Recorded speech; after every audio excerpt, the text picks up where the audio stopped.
Então tá, beleza, gente. Muito obrigada, viu?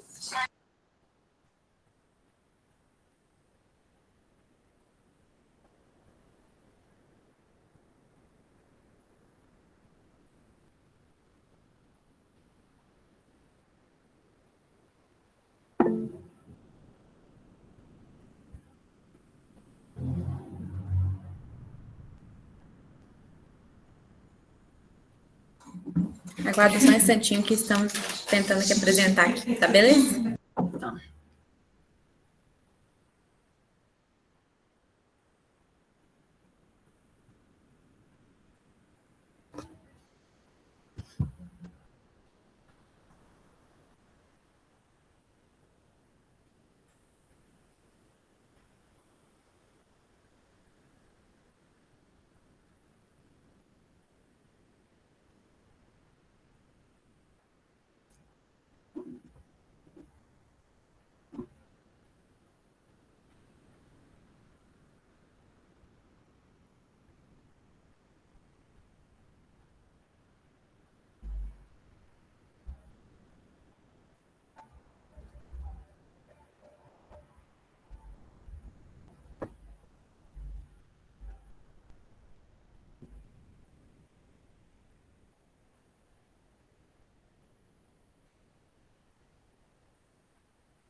Vocês querem que eu coloque a apresentação?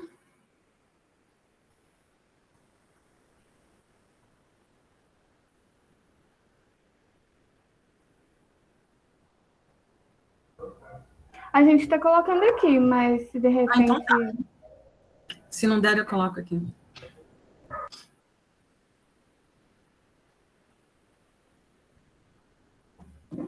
Bom, dando sequência, né, já falei, né, que como essa questão da liderança, principalmente das mulheres negras quilombolas, né, está aparecendo na pesquisa, eu trouxe uma reflexão curta, né, porque eu acho que o importante também é a troca, o diálogo, sobre como o racismo, né, afeta, impacta a questão da liderança. Pode passar. Então, assim, não tá aparecendo toda a transparência. Isso, agora tá. Então, a gente vai falar, né, como o racismo afeta a questão da liderança, principalmente das mulheres negras, sobretudo das mulheres negras, né? E aí, esse impacto, né, principalmente o simbólico, que é extremamente importante, e também o material. Às vezes, para quem não passa por essa situação, para quem não é negro, para quem não é negra, ou para quem não tem sensibilidade, acho que quando a gente fala no simbolismo, né, na parte simbólica, acha que é algo menor, mas não é. Né? Assim, a gente sabe o que é crescer vendo a sua imagem, vendo o seu grupo social sendo representado como pejorativo, sempre ligado a algo que é negativo nessa sociedade. E aí, é sempre bom a gente ver assim, se você colocar no Google, eu fiz essa apresentação no Canva, também fiz esse exercício, se coloca a palavra líder e liderança e vê o que aparece, né? Então, a liderança, a figura do líder e da liderança é sempre, majoritariamente, associado ao grupo racial branco e, sobretudo, a homem, né? Então, assim, isso é uma imagem. Quem é líder? Quem é líder é homem e é branco, né? É isso que está nessa sociedade, que está posto nessa sociedade. Pode avançar, por favor. Aí, né, essa autora, que é uma autora negra, né, a Rosane Bosch, o que ela fala, né? As mídias, eu acrescentei algoritmos, gente, desculpa, aqui na digitação saiu com IA+. Então, os algoritmos formam, produzem opiniões, não somente informam, reproduzem fatos, né? Então, podemos inferir que as imagens de negros e negras quer ser incutida e ratificada, né, num lugar inferior nessa sociedade. Então, nós somos socializados, né? Nós que somos negros e negras, os grupos e os outros grupos raciais, né? Vendo desde pequeno uma imagem que é pejorativa em relação aos negros e, sobretudo, às negras, né? Então, ainda mais com a internet, né? Claro, quem produz os algoritmos, quem faz a matemática, são seres humanos que estão numa sociedade racista. Então, né, isso acaba reproduzindo também o racismo. Você pode avançar, por favor? E aí, né, quando a gente fala na socialização, né, do estímulo, que nós não somos educados para sermos, né, nós negros e negras, não somos educados para ser liderança, eu gosto muito de contar uma historinha. Eu fiz o doutorado, como falar na apresentação, no Rio, na Federal Fluminense, e eu dividi apartamento numa época, com uma aluna também da pós-graduação, que era do Maranhão, e ela contou uma história que eu acho que eu vou levar para o resto da minha vida, né? A questão da socialização e do estímulo. Ela tinha uma prima, uma sobrinha, que estudava numa escola privada, em São Luís, na capital, e nessa escola estudava uma menina, claro, da mesma faixa etária, que era parente da família Sarney. A menina, a criança, no recreio, pagava lanche para todo mundo e dizia: eu vou ser governadora desse estado. Sabe o que é isso? É alguém desde pequeno ouvir na própria família. Obviamente que a gente vai discutir a estratégia dela para ser governadora, que era subornando, né? Comprando lanche. Mas essa criança, desde que nasceu, né, ela foi educada, né, ela está numa família política, né, era parente meio distante, mas foi educada que ela seria governadora daquele estado. Daí você sabe o que é uma criança nascer e crescer com isso, e a outra nascer e crescer ouvindo que você vai ser babá. Claro, óbvio que é um trabalho digno, mas que você vai ocupar, você não tem opção, seu lugar é aquele. Então, assim, por isso que esse simbolismo, né, o simbólico, ele oprime tanto quanto o material, e às vezes essa opressão simbólica leva, né, à opressão material, que a gente vai ver daqui a pouco. Então, é importante falar de representação, né, que é a produção de significado na nossa mente por meio da linguagem, é a conexão entre conceitos e linguagem que nos permite referir ao mundo real. Resumidamente, são os atalhos, né? Tem gente que fala atalho cognitivo. Por exemplo, se eu falo bonito ou bonita para uma criança, pergunta para ela o que ela vai dizer que é bonito, né? Possivelmente é um padrão eurocêntrico, branco, magro, que a gente vê na mídia, que a gente vê sendo elogiado, né? Se a gente fala o que é ser bem-sucedido, o que é ser feliz, né? Ou o que é ser bem-sucedido, as pessoas vão falar o que é.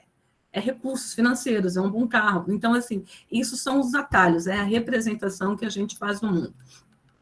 E para essa discussão, é importante a gente falar da naturalização, né? Que é uma estratégia de representação, de fixar a diferença, né? Como eu falei para vocês, eu cresci, né, eu nasci no Paraná, cresci em Santa Catarina, né, um estado que tem muitos que dizem, né, que às vezes tentam ser mais alemão do que a própria Alemanha, né?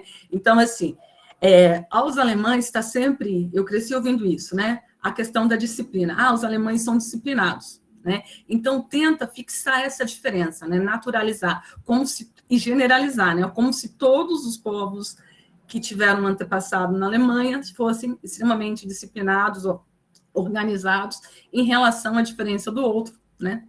Eu, por exemplo, que não tinha essa característica. Então, essa é uma tentativa de naturalizar. E a estereotipagem que a gente sabe que todos nós, né, todo grupo racial e cada indivíduo é muito complexo.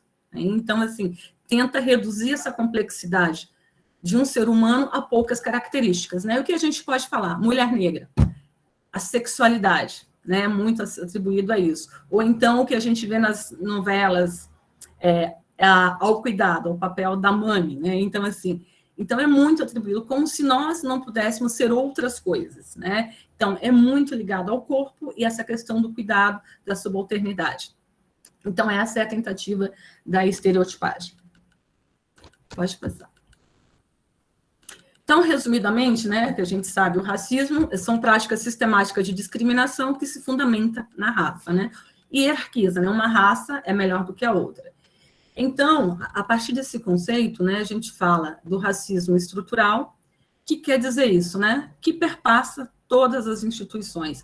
Se o país, né, se a sociedade brasileira é uma sociedade racista, obviamente que as instituições, a gente vai falar aqui do nosso espaço, né, que é a universidade, ela vai ser racista. obviamente que o nosso papel, né, enquanto negros, negras e pessoas que são aliadas à causa, é lutar para que essa instituição, né, ela seja menos, que ela seja um pouco menos racista, né? Então, é óbvio que a gente tem que lutar para fazer essa transformação. E essa transformação vem, né, de se ter mais professores e professoras negras, de se ter mais aliados também, né, nesses espaços, de se ter mais alunos, né? Eu estou na universidade há faz 7 anos, ano que vem, e quem está há muito tempo fala que essa universidade, depois de política de cotas, né, que ela se diversificou muito, que era uma universidade, né, muito branca. E a universidade, a gente sabe que é um espaço de... A educação é um espaço de reprodução das elites e das lideranças, né? E como esses espaços eram destinados somente, né, a quem podia acessar, que eram né, os brancos e que pertenciam a classes mais elevadas, né? Então, é a reprodução, e óbvio, as pessoas não querem perder esse privilégio. Pode avançar, por favor. Eu gosto muito dessa citação da Beatriz Nascimento, que às vezes a gente fala, a contribuição dos negros, a contribuição dos indígenas, né? Assim, mais do que a contribuição, o que a autora fala, é a participação. Porque todos os grupos, você tem contribuição positiva, outras mais ou menos, né? Mas é assim. Então, é importante, né? A Beatriz Nascimento é uma autora, uma intelectual negra, né? Que não vive mais, infelizmente, né? Mas que tem uma grande contribuição para o pensamento brasileiro e para entender como o racismo funciona na nossa sociedade, né? E que tem um trabalho que fala muito das comunidades quilombolas e muito das mulheres negras, né? Então, ela fala, é tempo de falarmos de nós mesmos, não como contribuintes, nem como vítimas de uma formação histórico-social, mas como participantes dessa formação. Então, assim, o que todos os grupos tiveram como participação? E isso é importante, né? Porque quando vocês são a maior parte muito mais jovem do que eu, assim, na escola, qual é a referência que se tem na nossa formação da contribuição ou da participação dos negros neste país? Né? Assim, a minha memória era só o 13 de maio. E assim, e ninguém quer ser, né, lembrado, associado a um grupo que não é valorizado nesse país. Então, é isso, né? O racismo faz também que se tenta apagar a nossa participação nessa sociedade e a nossa participação como liderança. Como eu mostrei no início, né? Liderança parece que é algo que é naturalizado como sendo uma característica somente de um grupo racial, né? E assim, todo grupo pode ter líderes e pode ter outras pessoas que não têm essa vocação ou que não foram estimuladas a essa vocação, né? Porque você vive numa situação que a escola te oprime simbolicamente, que não fala da participação do seu grupo na construção desse país, né? Com trabalho, na economia, em várias áreas, né? E, do outro lado, você tem a menininha lá, a neta de um grupo político, ou parente de um grupo político, que desde pequena ouve que vai ser governadora do estado, né? Então, isso é importante, como o racismo também tenta apagar a nossa participação, né? Embora isso já tenha alguns avanços. Pode passar. Aqui eu trouxe essas imagens, né, que recentemente são 2 mulheres que foram reconhecidas como heroínas, né, são as 2 primeiras negras, recentemente foram reconhecidas, né, e foram incluídas no panteão das heroínas, dos heróis e heroínas brasileiras, é a Dandara do Palmares e a Luísa Maim. Claro, tem uma série de controvérsias que de fato existiram, se não existiram, mas a história é isso, né, então a história foi contada, né, por homens brancos, e nem as mulheres brancas, as mulheres brancas também pouco aparecem, você imagina as negras. Então, isso também é uma demanda, né, do movimento negro do movimento feminista negro, né, para a inclusão, para as memórias, porque isso é importante para as mulheres também, não só para as mulheres negras, mas para a sociedade brasileira, né? Então, esse reconhecimento é importante para o movimento. Você pode avançar? E aí, quando a gente fala em liderança, né, a liderança não é só no mercado de trabalho, não é só a liderança política, mas a questão também está muito relacionada à motivação, ao estímulo, né? E uma grande contribuição que as mulheres negras e que os negros, de modo geral, deram para esse país é com conhecimento, a produção do conhecimento. E essa é uma das áreas, né, que mais tentam apagar a nossa participação, eu diria, contribuição para pensar essa sociedade. Né? E isso é interessante, isso fica, eu acho que vale como provocação. Eu tenho feito pareceres para revistas, né? Até agora eu fiz de um concurso da Ampox, que era da diversidade racial. Muitas vezes as pessoas tentam falar de pensamento decolonial, da participação dos negros, né, discutindo racismo de modo geral, só que não citam mulheres negras, né? Assim, você imagina, é um trabalho, então é isso que a gente tem que tomar cuidado, né? As nossas escolhas nossas escolhas de temas de pesquisa, as nossas escolhas da referência bibliográfica é uma escolha política também, né? Assim, porque se só cita homem branco, porque se só cita mulher. Então, é isso, acho que nós temos que tentar ler essas autoras, né? Porque não basta você falar, você tem que incorporar isso, e isso também, isso tem a ver com liderança também para a gente estimular, né? Assim, eu discuto gênero e faço banca de TCC ou banca, qualquer outra banca e só convido homens, né?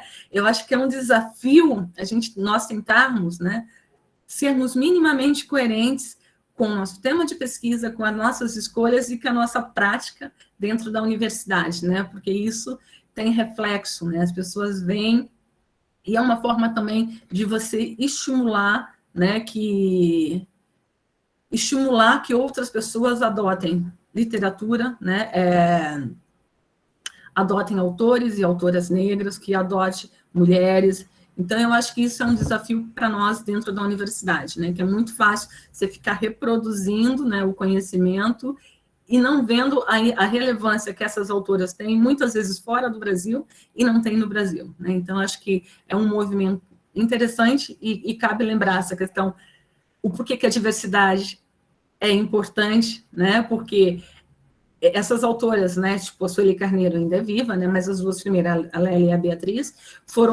essas coletâneas foram organizadas por, né, o da Lélia, a primeira autora, né, a primeira organizadora, por professores e professoras negras que entraram na universidade. Então, como é importante você ter diversidade, até mesmo para você criar diversidade dentro, trazer para o... acaba sendo, né, para o mercado, né, dando visibilidade a essas obras que eram um pouco conhecidas. Pode passar, por favor.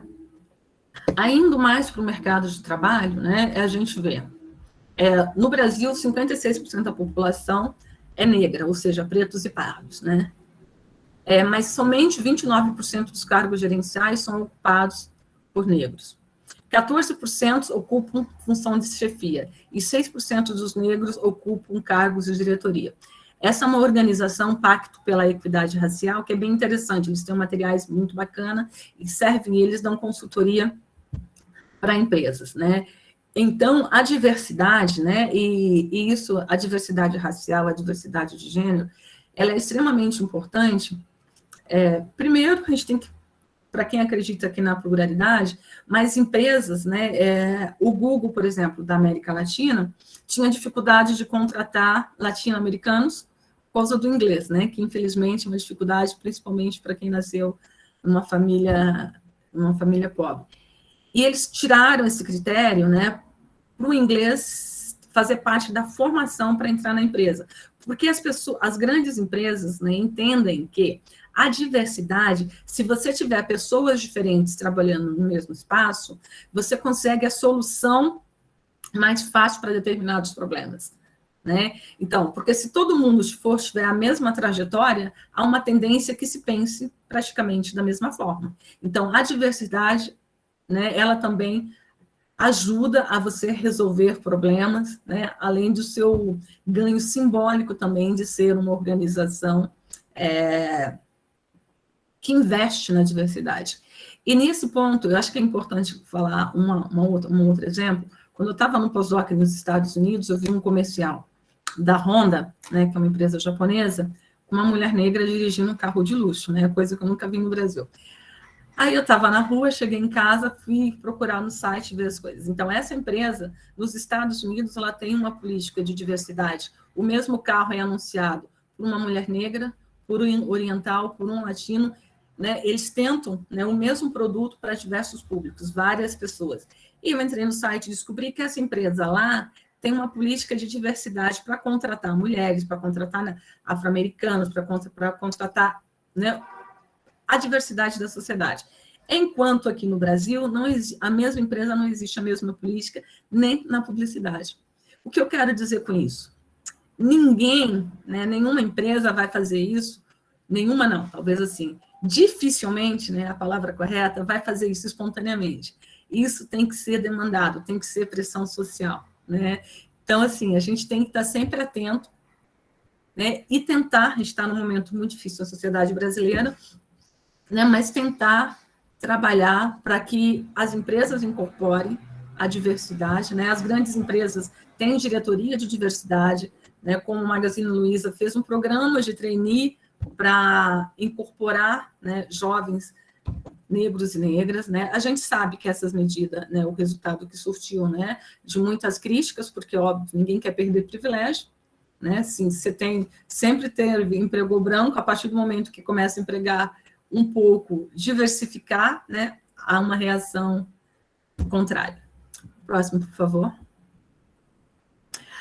Aqui que é um levantamento do Instituto Ethos, né, de 2016, pessoas negras correspondem a apenas 34% dos trabalhadores, né, nas grandes empresas. 10%, se for interseccionado, né, gênero e raça, apenas 10% no nível funcional, 8% na supervisão e 1,6% na gerência. No quadro executivo, a presença reduz a 0,4%. Né? Então, assim, e isso a gente tem que tensionar com a realidade racial do Brasil. Né? Se nós temos, assim, o que seria um país mais distante de ser um país racista? Se nós estivéssemos próximo de 56%, que é a realidade racial do Brasil, de pessoas nessas posições, só que nós estamos muito distante disso, né? Assim, parece que até no extremo. Então, nesse país, como é que você vai? E aí, assim, a gente está falando de um contexto, né, que houve uma maior inserção de negros e negras nas universidades. Só que mesmo quando você rompe a barreira, né, da discriminação, das pessoas falando que aquele espaço não é para você, quando você chega, você ainda ganha menos, mesmo que ocupe a mesma função, e você não vai, dificilmente ocupa, né, os dados mostram isso, está mais distante de um cargo de chefia ou gerencial. Né? Então, é para ver a perversidade do racismo nessa sociedade. Pode ir para o próximo. Aqui, já para finalizar, eu falei que ia ser rápido, né? Isso aqui é desse livro sobre mulheres quilombolas, que é bem recente, que é deste ano, né? E aí eu faço, né, termino e passo para a Karina, porque eu achei essa frase fantástica, né? Eu não conhecia essa expressão desapocada. No livro, esse é um depoimento de uma mulher, de uma idosa quilombola, né, que fala sobre beleza e que fala sobre as mulheres dessa comunidade. Né? Eu acho que isso cabe perfeitamente para a Karina e outras mulheres da comunidade quilombola.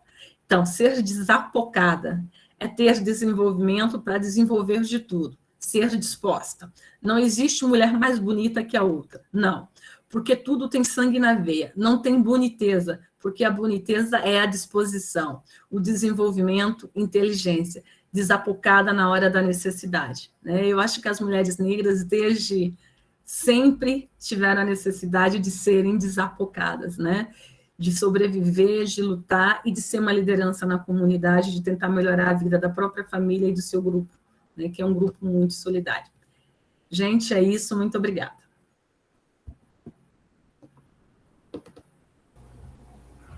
Muito obrigada, Ivonete. Agora a gente vai passar a palavra para a Karina. Boa noite a todos e todas, né? É um prazer estar aqui com vocês.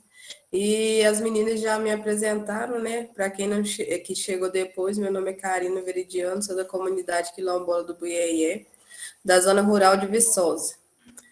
E eu vou começar aqui minha apresentação para falar um pouquinho, né? Só.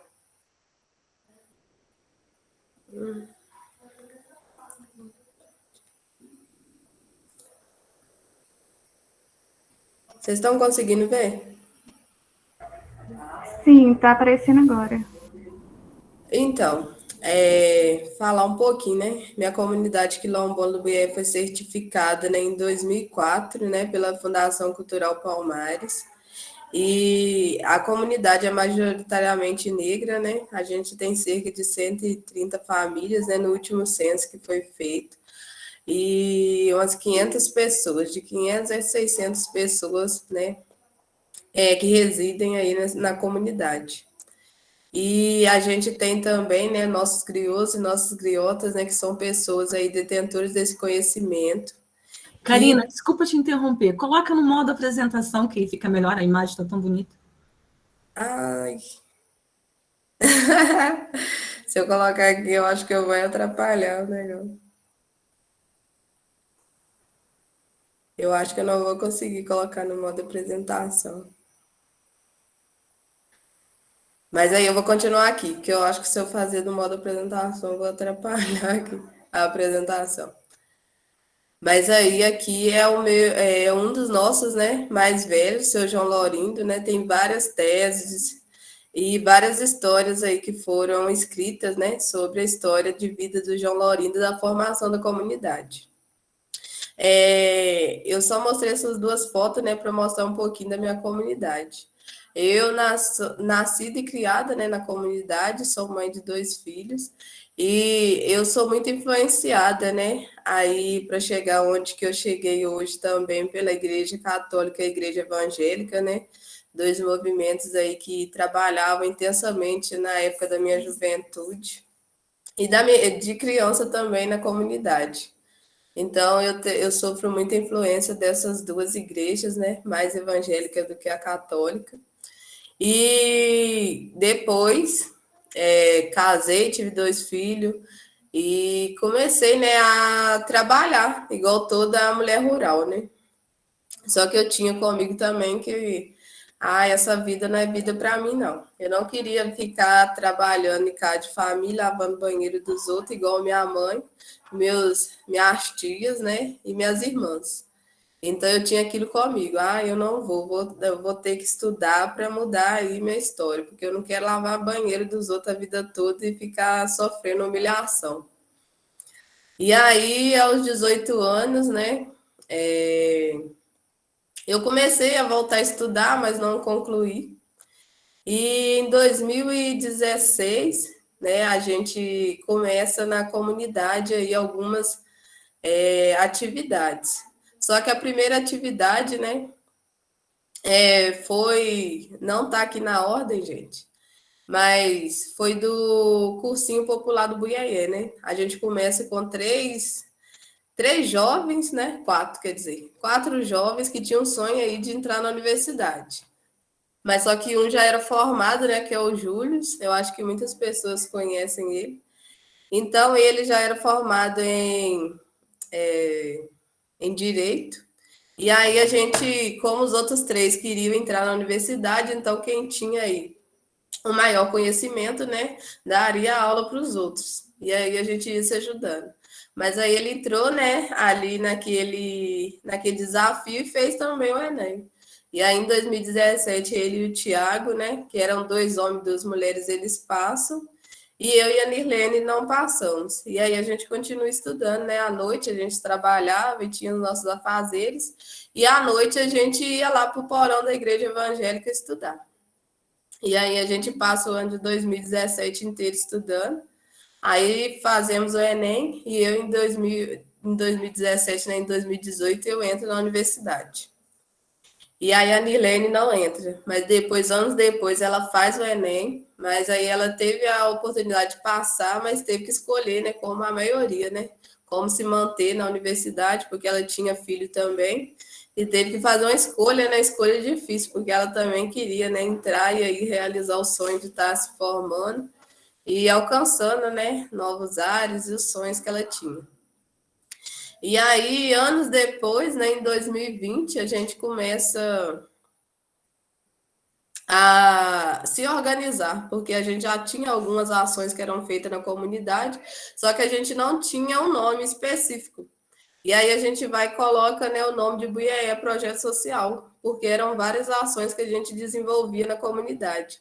E a gente só deu esse nome, né, de Buiaé Projeto Social, porque a gente não concordava, né, nós jovens não concordava com algumas coisas que já vinham acontecendo na comunidade, porque a gente tinha pessoas que foram eleitas, né, que não nos representavam e foi eleita de uma forma assim que não foi muito agradável, né, comprando voto e coisas semelhantes, igual a gente vê na sociedade brasileira, que também não é diferente. E aí a gente vai, o projeto social é um projeto também de resistência para contrapor, né, esse autoritarismo que também está nas comunidades quilombolas, né, pelos grandes latifundiários e pela especulação imobiliária, e entre outros, né? Então, aí a gente coloca, né, o nome de Buiaé Projeto Social. Ele é composto, em sua maioria, por mulheres negras, né? Mas tem homens também, crianças e adolescentes. Então, de lá para cá, a gente começa, né, em 2020, fazer um Facebook para também a gente divulgar nossas ações, porque a gente já fazia, e a gente se organizar enquanto um coletivo. E a gente faz várias ações, e uma delas é o almoço de rua do Buiaé. Ele é liderado, né, aí pela Quinha, que é uma moradora, né, da comunidade, que faz, né, na época do Natal, esse almoço, né, de confraternização, um momento de lazer e também, né, de união, né, do povo, que a gente sabe que hoje, nessa vida corrida que a gente leva, a gente não tem muito tempo para estar confraternizando, né, e festejando com os nossos mais velhos, com as nossas famílias. Então, esse almoço de rua é um momento, né, muito especial na comunidade, onde que as pessoas, né, cada um doa, né, algo para estar aí contribuindo nesse almoço, e que é feito em dezembro. E é um espaço muito importante, né, da nossa comunidade. O primeiro, nós tivemos várias pessoas, né, que nos ajudaram também, da comunidade e outras pessoas de fora que também participou. E a gente tem também um Café com Memória, que é uma atividade para resgatar, né, essa história, porque a gente sabe que o povo preto, muito pouco se sabe da sua história, e ainda mais o povo preto quilombola, que também estão ali nos quilombos. Então, a Amanda, né, ela era aluna do curso de Geografia e ela começou a fazer esse trabalho lá na comunidade nossa, onde que a gente fazia rodas de conversa com os nossos mais velhos para ouvir e para resgatar mesmo, né, essas histórias. E isso tem se reverberado porque a gente continua, né, essas rodas de conversa e escuta, né, dos nossos mais velhos, porque quando um povo, né, que não sabe da sua história é um povo sem identidade, mas quando a gente sabe, a gente tem mais força e mais vigor para entender o porquê que a gente sofre e quais são os motivos e as causas e para a gente seguir adiante. Então, assim, a gente faz essas rodas, né, em vários espaços, na casa dos nossos mais velhos e também em espaços abertos da comunidade, para que a gente possa ouvir, né, mais das nossas histórias e compreender um pouco mais a cada dia como que a comunidade, né, se formou e como que ela está hoje em dia e quais foram os processos, né? E esse aqui é o Dia da Beleza, né? E tem também algumas fotos aqui da caderneta agroecológica e roda de conversa com as mulheres.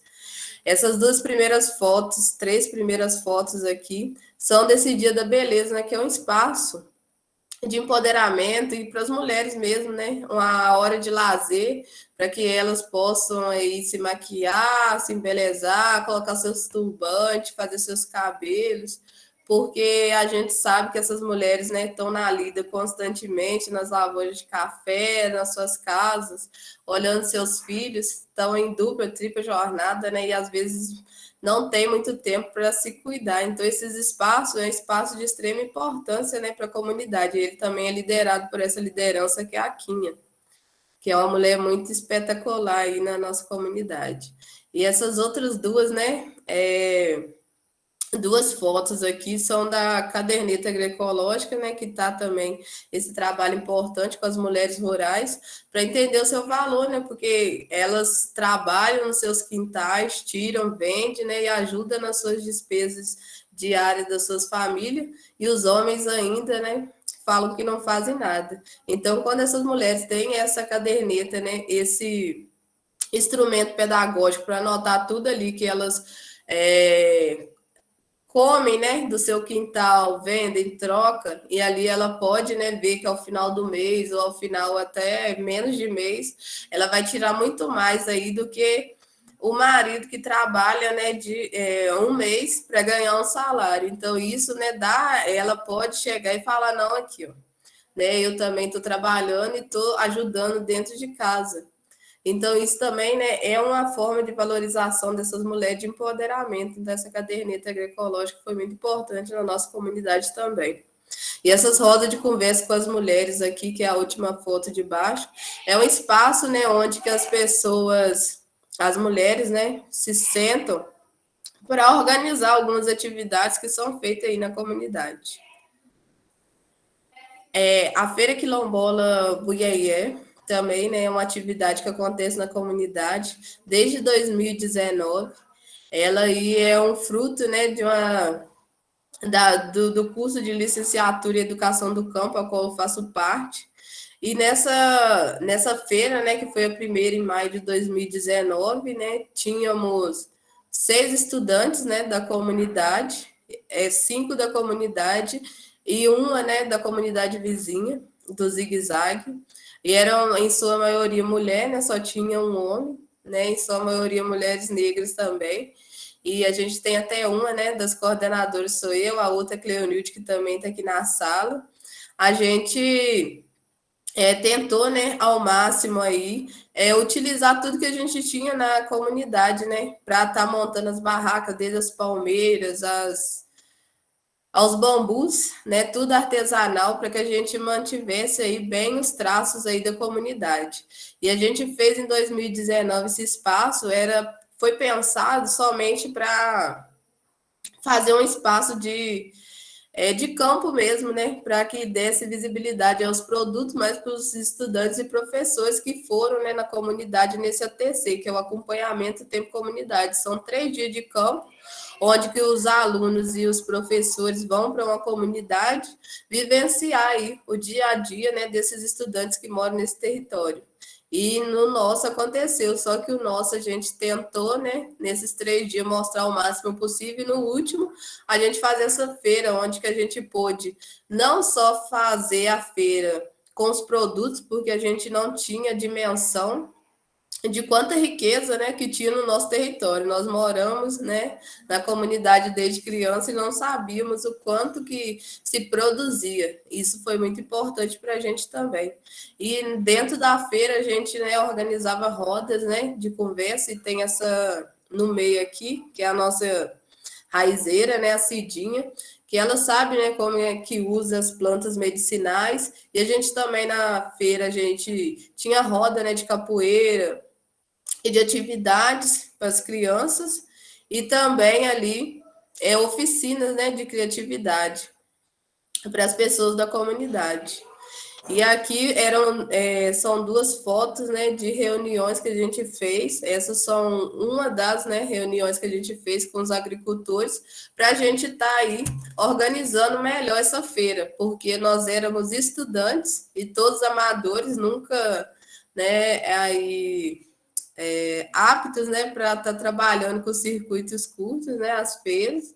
Então a gente começou aí nesse movimento em 2019, a gente fez uma vez por mês, né, e foi o resto do ano. E em 2020, como entrou a pandemia, a gente contou, né, com as parcerias, a Rede Raiz da Mata e o Periferia Viva, o CTA também, que ajudou a gente muito, né. E foi um momento muito importante para a gente entender que o nosso território é muito rico e como que a gente não tinha essa visão. A gente começa a ter essa visão depois que a gente entra no curso e começa a entender um pouco mais,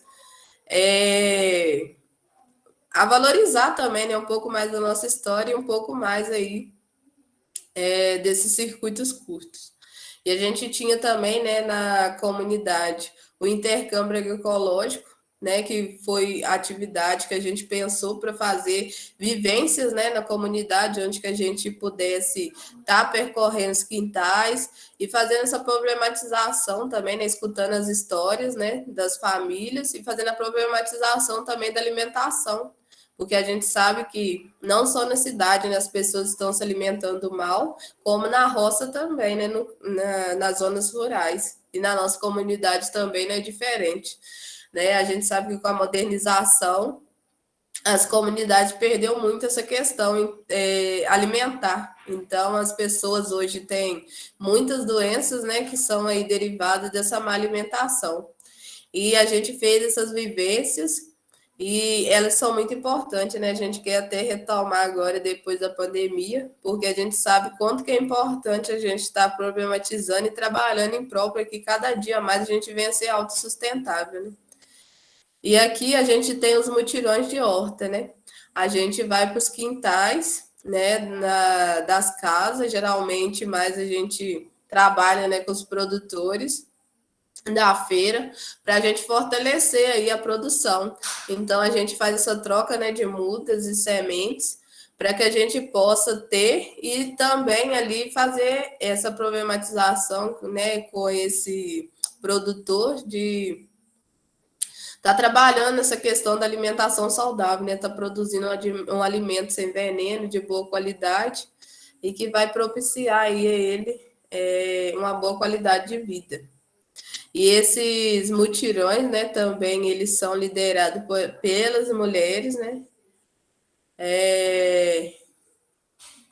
E aqui foi a roda de conversa das jovens, né? Foi uma roda que foi aí feita, né, com as meninas da comunidade, as jovens, que estudam, né, nas escolas, porque a gente sabe que nas escolas é o primeiro momento, né, que a gente tem contato com o externo, com outras pessoas, né, e é o momento que às vezes a gente mais sofre, porque eu falo de mim mesma, né, porque a gente sofre pelo nosso cabelo, pela nossa cor, por a gente ser de uma comunidade rural, então a gente chega na escola, eles riem, né, fazem chacota, então como que isso, né, afeta, né, essas crianças? Então essa roda foi pensada porque uma jovem nossa de nossa comunidade estava passando, né, e estava sofrendo com abusos mesmo de pessoas da escola, e aí ela foi, contou, e a gente teve essa ideia de fazer esses espaços onde que elas, né,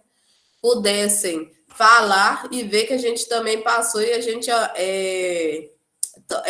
construir, né, medidas para que isso, né, pudesse acabar, né, nesses espaços escolares, porque a gente sabe o quanto que é importante a gente fazer esses trabalhos nas escolas, né, porque as alunas, né, negras, né, em sua maioria, elas têm, né, uma grande dificuldade também de estar expressando o que elas passam, né? E quando a gente tem essas rodas, a gente fortalece os nossos vínculos e elas também compreendem que nós também passamos, mas hoje a gente pode ajudar elas e ajudar a combater esse racismo que é tão grande, né, nos espaços escolares.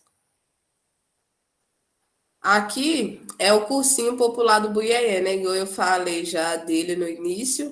Ele foi aí, começou em 2017. E aí aqui foi o porão, né, da igreja evangélica, onde que a gente desenvolvia essas aulas. Aqui era outra turma, né? A nossa que foi a primeira mesmo, a gente não tem foto. E aqui eram crianças, né, e jovens que iam. Tinha a turma para o pré-ENEM, porque o intuito do cursinho era preparar as crianças para o pré-ENEM, né? Os jovens, quer dizer. E aí as crianças viam, né, as adolescentes que estavam tendo aula, eles queriam ir também ter aí esse reforço. Então a gente teve, né, várias turmas e a gente conseguiu, né, em 2019, né, vários professores para estar dando aula aí para esses jovens da nossa comunidade. E agora, né, esse ano foi feito online e a gente também contou, né, com a contribuição de vários professores e vários amigos para estar aí dando aula para esses jovens. Esse aqui é o Dia das Crianças, né? Que é feito, né, na comunidade no Natal, né? É Dia das Crianças em outubro, gente, perdão, estou focando no Natal, Dia das Crianças, e no Natal eu estou confundindo as coisas. É o Dia das Crianças, né, de vários anos. Esse aqui é o ano do ano passado, mais recente. E essas fotinhas aqui, né, são aí festa de outros anos anteriores. E aqui, né, a distribuição dos brinquedos, né, do Natal, que a gente faz, né, tanto o Dia das Crianças em outubro, e também a gente faz o Natal, a gente fez tudo de forma online, né, tantas cartinhas, a arrecadação, e a distribuição foi feita, né, de casa em casa, porque a gente sabe que não está vivendo aí também um período, né, fácil, mas a gente tentou, né, não deixar, né, que as nossas atividades parassem, né, então a gente fez da maneira que pôde, né, e a gente ficou muito feliz aí, porque várias pessoas têm nos ajudado aí nesse processo. E aqui a reforma do Centro Cultural Quilombola Buiaê. A gente conhece, né, aqui na comunidade como sede. Essas duas primeiras fotos aqui são da época que eram os tambores do Buiaê, não sei se vocês a lembram, né? Os tambores do Buiaê eram um grupo de percussão. E aí, nessa época, era o projeto Nave, né, que era um ponto de cultura, que atendia a comunidade do Buiaí, a Estação Velha e Zigue Zague. E aí, na época, né, receberam recurso, né, para trabalhar com essas três comunidades. E aí foi iniciado nesse galpão, onde abrigaria essas atividades e onde que ficaria também esses tambores. E aí, né, não deu para acabar, né, a obra. E aí, em 2020...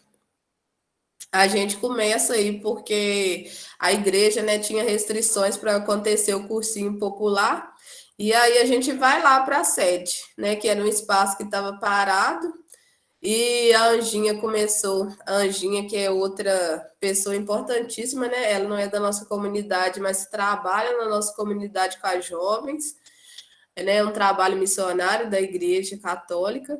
Ela já estava trabalhando, né, quando a gente chegou, mas aí o Júlio começou a dar aula lá nesse espaço aí, né, do Centro Cultural. E aí eu cheguei lá e falei assim, nossa, gente, a gente tem esse espaço tem tantos anos e a gente nem deu conta, né, que é nosso e a gente pode utilizar. E aí a gente começa de modo meio que amador, né? Eu falei, vamos fazer uma arrecadação, vamos reformar esse espaço para a gente fazer um espaço legal para as meninas ter aula, ter uma biblioteca, para a gente fazer as atividades, porque a gente já desenvolve várias atividades, pelo menos agora a gente vai ter um local próprio. E aí a gente começou essa arrecadação, várias pessoas, né, amigos, professores, pessoas da comunidade se juntou e a gente nós, né, que fomos aí os serventes, né, tinha os pedreiros e a gente que foi os serventes mesmo, a gente fazia as massas, né, aqui tem as jovens que ia lá ajudar nessa reforma, né? A gente já rebocou tudo por dentro, pintou, mas ainda a gente está acabando, né? O banheiro e a cozinha, mas a nossa biblioteca já está bem bonita, né? E nosso espaço. E a gente vai começar ano que vem, se Deus quiser, as atividades, né? E isso tudo, né, foi de forma aí muito participativa da comunidade das pessoas aí envolvidas nesse processo. E aqui é uma outra liderança, né, que é a Maria Helena. Ela esse moço aqui é o meu tio, que é tio de todo mundo, né? Tio Cornélio, que aqui a comunidade, né, tem essa relação de parentesco, né? Todo mundo é parente. Então, ele tava com câncer, e aí ela se comoveu com a história, que a casa dele era bem pequena, e uma casa muito ruim. Ela foi e falou: Nossa, a gente tem que melhorar a casa dele, né, para ele viver de uma forma mais saudável. E ela vai e começa aí nesse mutirão, né, de pedir, né, as pessoas da comunidade também recebeu ajuda de pessoas externas, e ela começou aí nessa construção da casa dele. Era uma casa bem pequenininha, e aí ela, né, com a ajuda das pessoas, construiu aí a casa dele, e hoje ela já está aí com outras casas, né? Ela viu a importância de estar ajudando, né, as pessoas que estão em situações, né? Porque na nossa comunidade, né? E como em qualquer outra, né? Tem pessoas que têm uma casa que não tem as condições adequadas, né? De se viver. Então, assim, é uma mulher guerreira e dentre outras, né? Que tem na comunidade, a gente tem a Maria Helena, eu já falei da Quinha, já falei e não falei das outras, né? Tem a Cleonilde também, que chama Nina, que também é uma abençoada e liderança também, que tem estado junto com a gente, a Natália, aquele e outros mais. E é isso, assim. E hoje, né, igual na minha apresentação, as meninas já falaram, né, que a gente está em diversos movimentos sociais, né, na federação hoje, que é a nível de estado, porque a gente sabe, entende da importância, né, de estar nesses espaços, ocupando, né, esses espaços para que a gente possa melhorar e ter mais qualificação mesmo para que a gente possa lutar aí pelos nossos direitos, né? Eu fico brincando e falo que eu não sou liderança, né? As pessoas que falam que eu lidero, mas a gente ajuda, né? Então eu acho que isso é muito importante, porque quando né, tá lá na universidade, tá no espaço aí, quando o negro, né, alcança um espaço, tanto de professor como de qualquer outro, né, que pode fazer diferença, então a gente fala que nós também, né, estamos representados e nós também vencemos a cada um que alcança e almeja, né, esses espaços. Não que as outras profissões não sejam dignas, né, todas as profissões são dignas. E hoje, né, a gente faz esse trabalho nas nossas comunidades e tenta levar um pouquinho também, né, para as outras, porque a federação, né, são as comunidades quilombolas. E a gente também tem aqui, a nível de Zona da Mata, a rede Sapoqui, que é uma rede muito importante, né, que trabalhou incansavelmente, né, para estar aí. O Júlio também com um papel importantíssimo, né? Que fez o direito, isso tem sido de grande utilidade na ajuda aí para alcançar, né, os nossos direitos na certificação das comunidades, né? A gente pôde aí ser vacinado com preferência, né?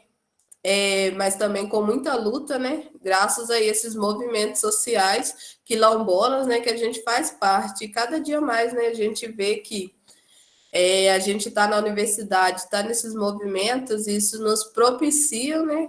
A estar ajudando não só a nossa comunidade, mas como outras também.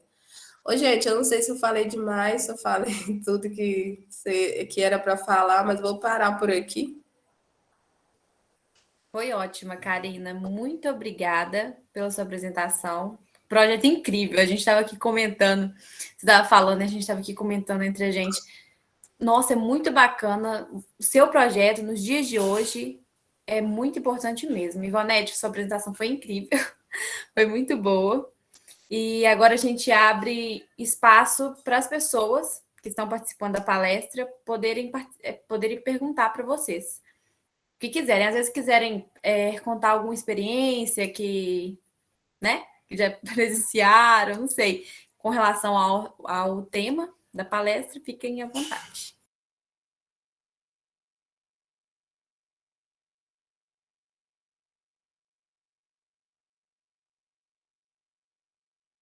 Pode falar, Nicole. Boa noite, meninas. Eu queria fazer uma pergunta para a Karine, né? Eu não sei se ela falou no começo da apresentação dela, mas o que significa buiaié que ela falou? Não, não falei mesmo, não. Mas Buiaé significa, né, sossego, no dialeto banto. E se vocês forem lá, vocês vão concordar que tem razão. Quem vai não quer sair de lá, né? É um lugar bem sossegado.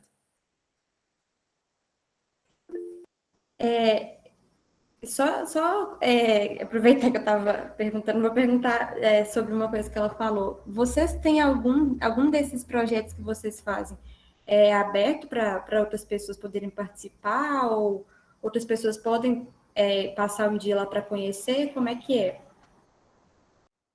Sim, todas as nossas atividades são abertas, né? A gente sempre está recebendo aí pessoas, né? A Ivonete também ajuda a gente, várias pessoas que estão na sala aqui que eu já vi, ajudam a gente em algumas atividades. Mas a gente pretende, né, no ano que vem, fazer várias atividades, tanto com as crianças quanto com as mais velhas, os idosos, todos os públicos, porque a gente sabe como que é importante, né, a gente trabalhar várias questões que a gente sabe que tem uma deficiência mesmo na comunidade, e a gente quer trabalhar com todos os públicos, né? E aí, assim, a gente tanto aceita que trabalhe com as atividades que a gente faça, mas que talvez a pessoa tenha alguma atividade legal que queira desenvolver também junto com a gente sempre está aberta aí para essas novas ações. Entendi, Karina, muito obrigada. Pode falar, Mariana. A minha pergunta era até a mesma da Nicole, mas eu também queria saber porque eu esqueci. Esse projeto, ele fica na zona rural de Viçosa? Sim. É na comunidade quilombola Buiaé.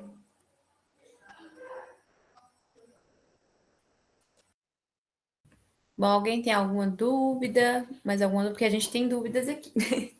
Ah, tá. A Lourdes, desculpa se eu estiver falando errado, tá? Tem alguma rede social para acompanhar as atividades do projeto, Karina? Tem, é o Buiaé Projeto Social. No Facebook, tem no Instagram, e tem também a Feira de Agricultura Familiar Quilombola Buiaé, tem Facebook e também tem Instagram. Stephanie? Oi, gente, boa noite. Minha pergunta também é para a Karina. Eu queria saber quando que rola as feiras de vocês? Se é um dia específico, ou é mensal, semanal?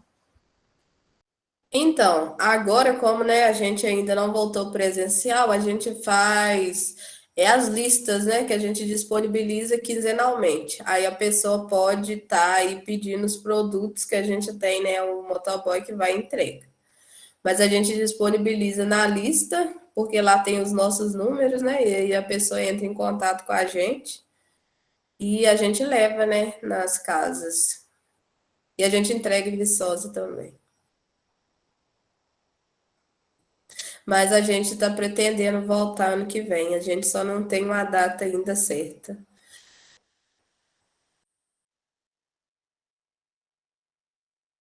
E para caso assim, alguém queira fazer a lista, ou participar da lista, perdão, pelo Instagram mesmo que manda para vocês? Como que funciona?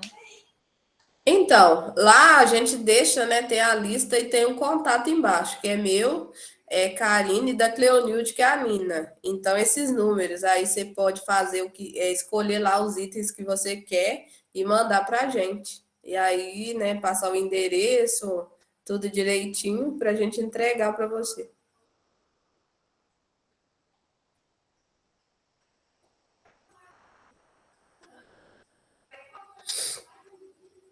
Mais alguém tem alguma pergunta?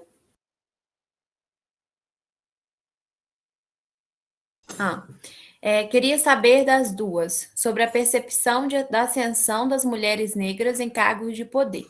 Se sentem que houve alguma mudança nos últimos anos e sobre os desafios interseccionais que a mulher negra sofre na sociedade.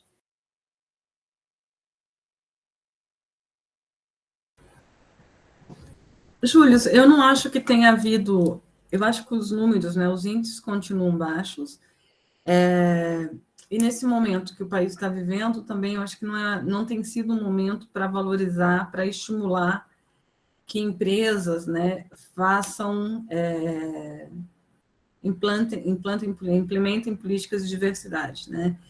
E falando nisso, também a gente tem que observar, né, a gente fala de empresas do campo privado, mas também é importante a gente pensar no público, né? Assim, agora a gente está vivendo uma época com poucos concursos públicos, mas foi possível verificar que concursos, né, acima, que tem cotas para raciais acima de 20%, né? Então, assim, se tiver 3 vagas, tem uma vaga destinada a cotas, né? Que isso aconteceu muito tem um concurso e aí, como estratégia, né? Para não abrir vagas para cotas, de fragmentar muitos os concursos, né? Então, em vez de criar um edital com 3 vagas, era um edital para cada vaga e com um perfil diferente, podendo ser o mesmo muitas das vezes, né? Então, com isso eu quero dizer que uma política de diversidade é extremamente importante, né? É o compromisso do país, é o compromisso, sei lá, de uma empresa privada implementar, mas a vigilância, né, o controle social é extremamente importante, né? Porque como essa lei de cotas para o concurso público, né, o que houve em muitas universidades é isso, né? É quebrar um edital em várias vagas com perfis, às vezes a diferença é muito pequena, mas assim, tudo isso para não implementar, para não diversificar, né, a universidade ou outros órgãos públicos.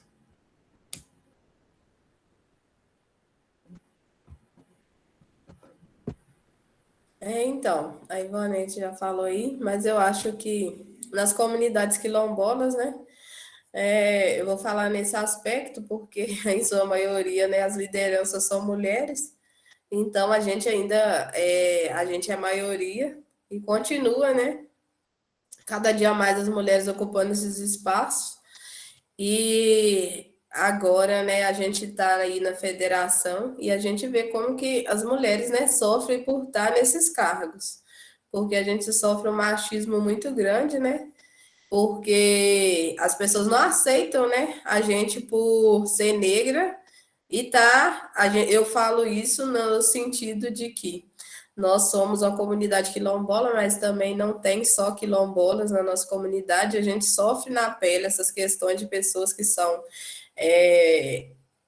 brancas, né, que sabem que têm seus privilégios, que deveriam estar lutando juntamente com a gente, mas essas pessoas, né, têm medo aí pela questão, né, de suas terras, porque a gente não luta, né, a gente não luta contra eles, a gente só luta pelos nossos direitos. E essas pessoas nos veem, né, como inimigo, porque quando a gente entra na universidade, acessa outro conhecimento e começa a indagar eles, aí o negócio fica estreito. Então essas pessoas começam a nos ver como inimigos, né? E elas não querem aí perder os seus privilégios e deixar com que realmente nessas pessoas que precisam, né, falar, nós não precisamos de ninguém que fale por nós. Nós temos voz, nós temos boca e a gente sabe, né, falar. Então, a gente sofre a nível de comunidade e a gente sabe que a gente sofre também, né, por estar em alguns espaços onde em sua maioria são pessoas brancas, né, que não aceitam aí ter mulheres negras falando. Então, às vezes a gente vê isso, né, nítido, né, nas falas. E é isso, assim. Eu acho que as mulheres sofrem negras por estarem nesses espaços e cada dia mais, né, que a gente vai ocupando mesmo, porque a gente precisa ocupar. Mas a gente sofre esse machismo muito grande e esse racismo também. Só acrescentar que a Karina falou, que eu acho que a gente percebe também, é a questão que o que é qualidade para um acaba não sendo para as mulheres negras, principalmente, né? Porque se você tem atitude, se você tem ação, você é mandona, você é raivosa, assim, tudo que pode ser para um homem branco é qualidade, quando isso é para uma mulher, e principalmente para uma mulher negra, passa a ser um atributo contrário, passa a ser um atributo negativo. Se você tem posição, lá vem a chata, lá vem a raivosa. Então, é isso, né? Como a mesma característica é positivada para um e é negativada para outro, né? Principalmente se for uma mulher preta.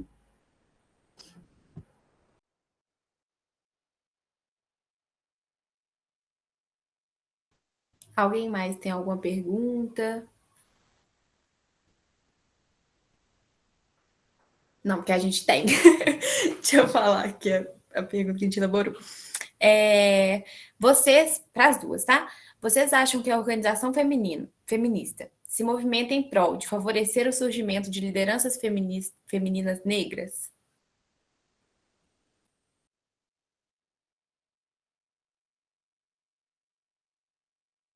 Você pode repetir só o começo que falhou aqui para mim?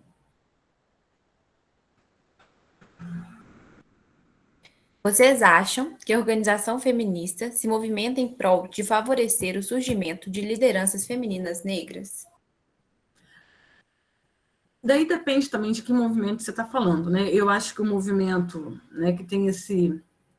A gente precisa problematizar, né? Que o movimento feminista, né, é um movimento quando surgiu, né? E o movimento feminista hegemônico é um movimento feminista branco de classe média, né? Então, assim, esse movimento ele foi interpelado pelas mulheres negras, e, nossa, porque a situação, né, assim, quando você está no limbo, que é a situação da mulher negra, o movimento negro não discutia gênero e o movimento feminista não discutia raça, né? Assim, então isso não nos contempla nenhum nem outro, né? Então a briga né, a reivindicação aonde que nós estamos, porque as particularidades são muito grandes, né? Eu acho que, né, penso que o movimento feminista negro se estimula, né, estimula e valoriza a participação das mulheres, né, neste país, na produção de conhecimento, né, em várias áreas, né? Eu acho que sim.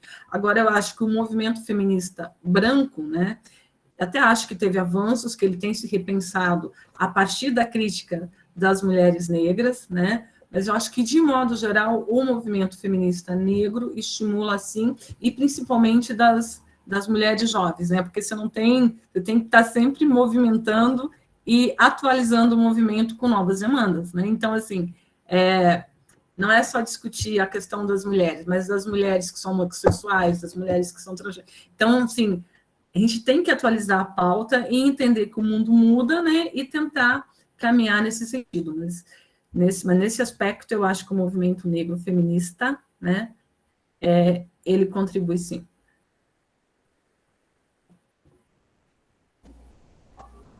Também concordo com a Ivonete, né? É o Júlio que me falou um termo novo, né? Que é mulherismo africano.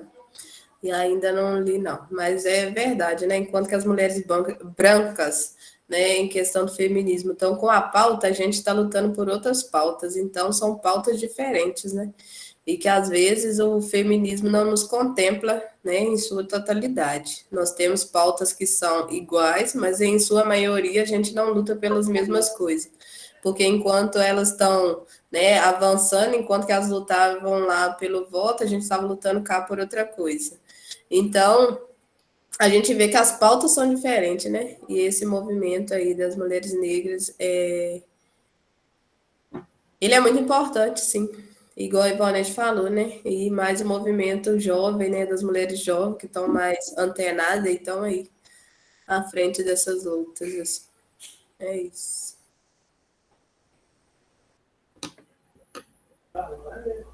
Muito bom, meninas. Eu amei a apresentação. A Ivonete foi perfeita, Karina também. Mas eu tenho uma pergunta para Karina. Dentro do projeto, na sua comunidade, o que você acha que é mais desafiador para vocês?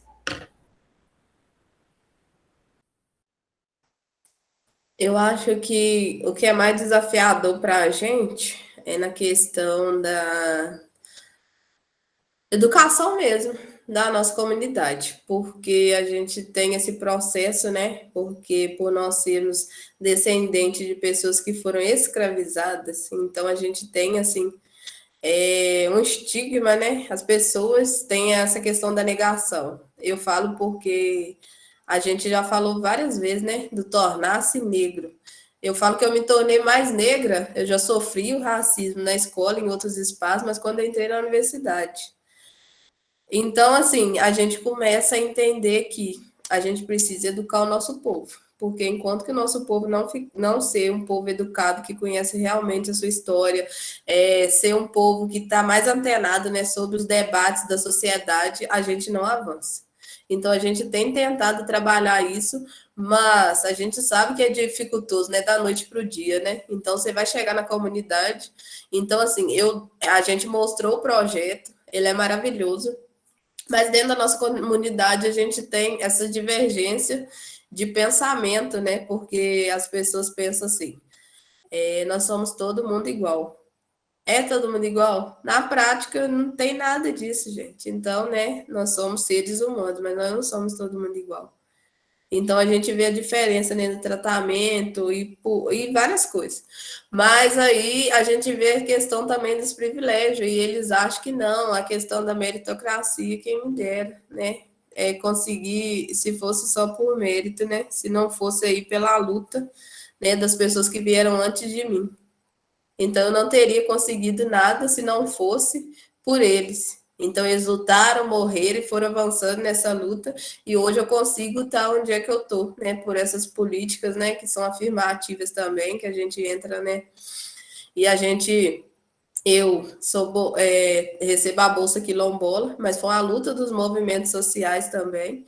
Então, assim, se não fosse eles, e onde que está essa meritocracia, né? Quem me dera se fosse por esforço próprio eu poder conseguir, se não existisse nenhuma dessas lutas que vieram antes. Então, as pessoas não entendem isso, né? E as outras pessoas que poderiam contribuir com isso, que são pessoas brancas, formadas, que têm mais conhecimento, elas querem ainda que... Elas têm medo, né? Em vez de elas estarem ajudando essas pessoas a estar se emancipando, elas fazem com que elas continuem ainda alienadas, né? E ali aquela questão de dar uma cesta, fazer alguma bondade, aí eles vão e começam. Ah, mas fulano é bom demais, mas não sabe, né, o porquê dessa bondade. Então a gente conhece bem e a gente sabe que a questão é a educação mesmo do nosso povo, a cada dia e ampliar cada dia mais o debate, né? O que a gente já faz, fazer cada dia mais, né? Tá ampliando. Para que a gente possa, né, no futuro aí, né, que não seja muito distante, que a gente possa conseguir aí, pelo menos, não todo mundo, né, mas se a gente conseguir a maioria, já é um avanço. Sim, eu achei muito incrível. E mais incrível ainda é o fato de vocês mesmos se ajudarem.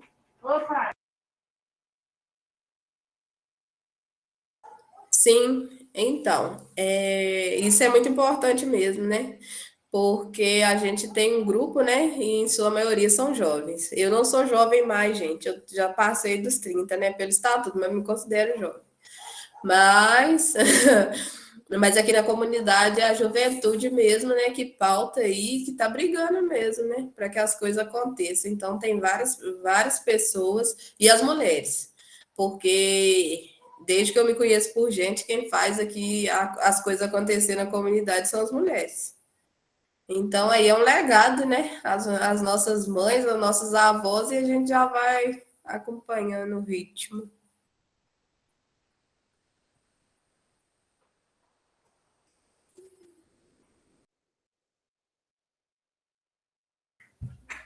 Mas alguém tem alguma pergunta, gente?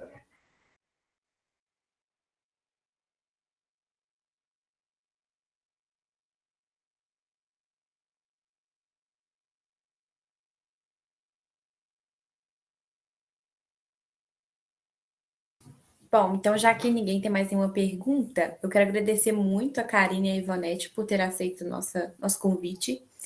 A gente ficou muito grata.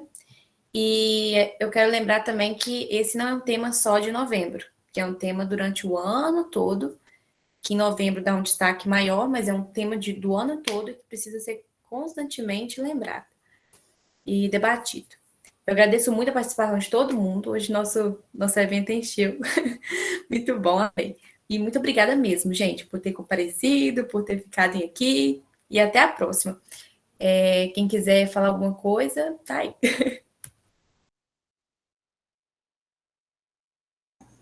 Eu quero agradecer a presença da Karina, da Ivonete, por ter disponibilizado o tempo de vocês, a boa vontade de estar aqui com a gente. A gente aprendeu muito hoje. Muito obrigada mesmo.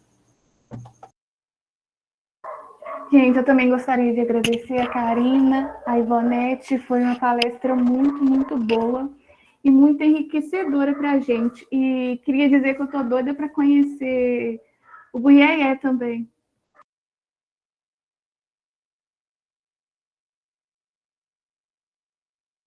Ainda não viu, eu também tô louca para conhecer. Quando você for, você me chama, porque a gente vai juntos. E Então, nosso evento vai ficar. perdão. Pode falar. Pode falar que eu ia falar uma coisa. Não, então, eu só ia falar que a gente está programando algumas atividades para o ano que vem, né? E vocês que queiram contribuir de alguma forma, né? Entrem em contato com a gente, porque vai ser muito bom. E a gente precisa, né? De pessoas que nos ajudem também. Nós somos estudantes e pessoas, mulheres também, né? Que fazem aí as atividades, mas a gente sempre está aberto, né? Para as pessoas que queiram nos ajudar.